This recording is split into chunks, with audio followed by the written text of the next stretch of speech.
वजाहत से बयान कर दिया। देखिए, एक सिलसिला है झूठे केसों का, एक सिलसिला है सियासी अनाद को कानून का, जुर्म का रंग देने का।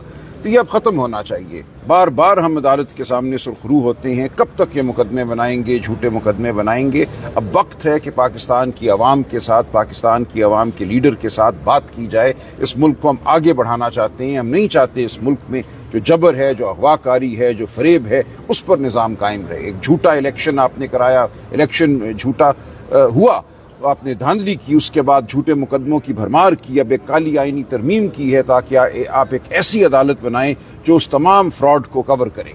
ये इस तरह मुल्क नहीं चल सकता, रियासतें नहीं चलती। आप अवाम और रियासत के बीच इतना बड़ा फासला पैदा करके नहीं समझ सकते कि मुल्क में माशी तरक्की होगी। तो हम एक तबाही की जानिब बढ़ ख्याल था कि खवातीन की हद तक नहीं होनी चाहिए, मगर लग ये रहा है कि वो बढ़ती जा रही है खवातीन की हद तक भी। आप ये देखें कि बुशरा इमरान से अब वो इमरान खान साहब का तकरीबन पूरा ही कुंबा इस वक्त ज़ेर हिरासत है। अलीमा खान साहिबा जो हैं और उनकी बहन उज़्मा खान साहिबा भी इस वक्त डिटेंशन में हैं। और कल जज साहब ने रिकॉर्ड ना आने पर 3 दिन की तारीख डाल दी एक स्ट्रेट अवे केस में, जिसमें बेल उनकी होनी चाहिए थी। मैं तोशाखाना केस पर वापस आके सिर्फ 2 से 3 जुमले इस पर बोलना चाहूँगा। तोशाखाना केस